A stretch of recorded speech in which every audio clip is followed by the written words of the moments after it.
Since Stranger Things ended recently with its fifth and final season, I've been thinking a lot about how the show changed the way we consume our entertainment and all the ways it significantly influenced the way TV shows are even made. Think about how you watch shows on TV before Stranger Things and how you watch them after Stranger Things, and it'll give you a pretty good idea of just how important this series is, not just to Netflix, but to streaming services and pop culture and entertainment as a whole.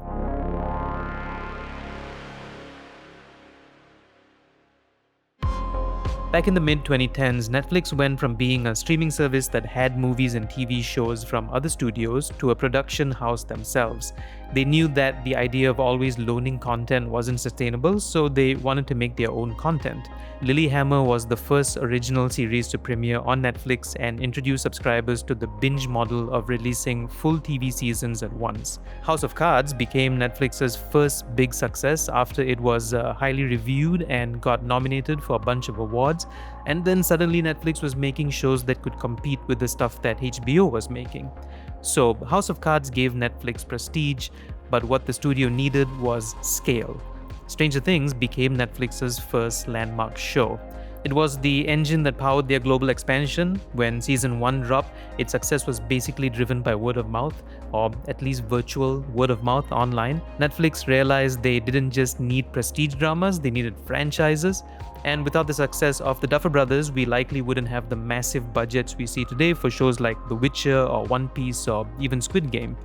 It turned Netflix from a tech company that hosted video into a true Hollywood titan, and one that's about to buy Warner Brothers and become the biggest content provider on the planet next to Disney. That doesn't just happen overnight, and it doesn't happen without Stranger Things. One of the most significant ways Stranger Things changed the landscape was through its use of aggressive nostalgia. It didn't just reference the 80s, it aestheticized that era for a generation that wasn't even alive then. Think about the marketing for a second. Think about the new Coke revival and how Coca-Cola actually brought back one of its biggest failures for a promotional tie-in.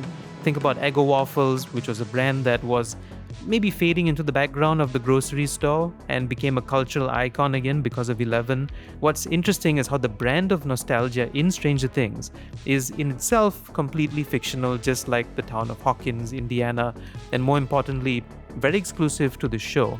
The show looks like it's throwing back to a decade with its fashion sense and music and vintage products, but it's actually a curated version of the past that's specifically designed for people who never even grew up in the 80s. It's actually throwing back to the movies of the 80s like E.T. and Stand By Me instead of the actual era itself.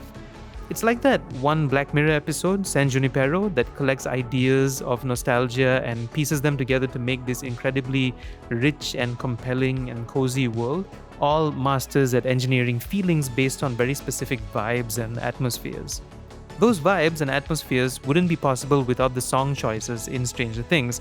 When season 4 featured Kate Bush's Running Up That Hill, it didn't just give the song a few new streams, it broke world records. The song saw an 8,000% increase in plays.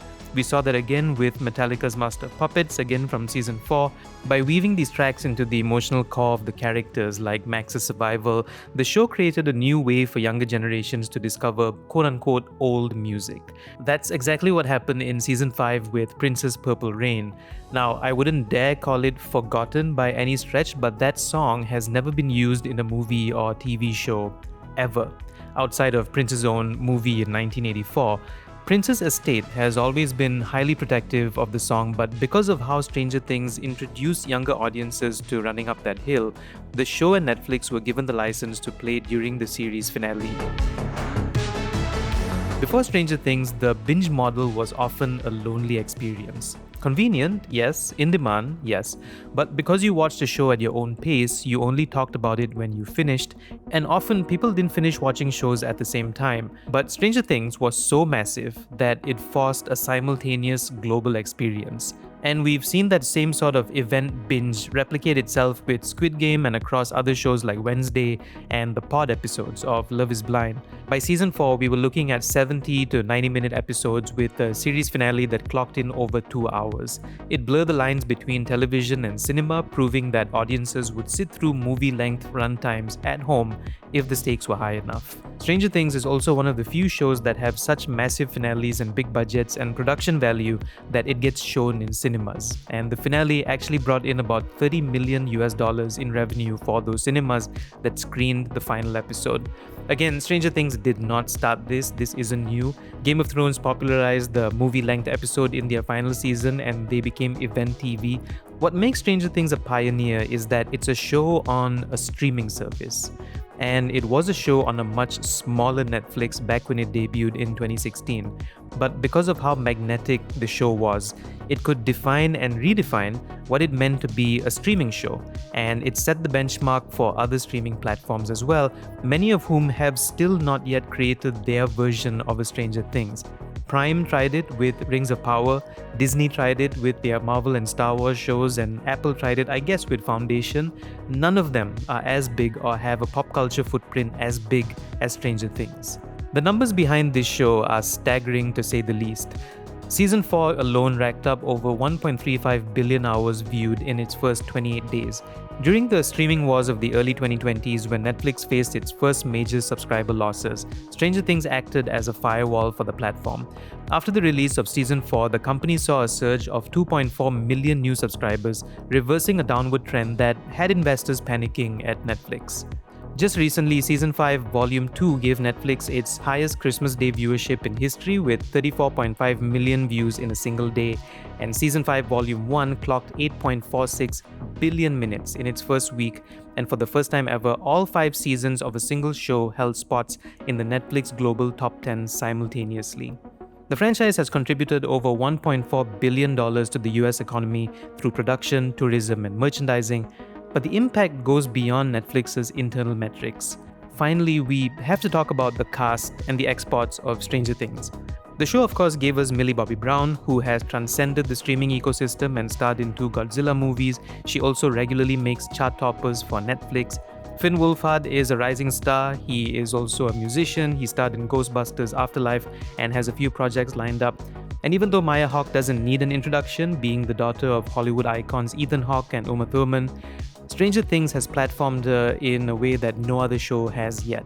David Harbour, of course, got a serious career injection after his role as Hopper. Sean Levy, who made Deadpool and Wolverine, also directed some of the best episodes of Stranger Things before. And then, of course, there's Joe Keery, Steve the Hare Harrington himself.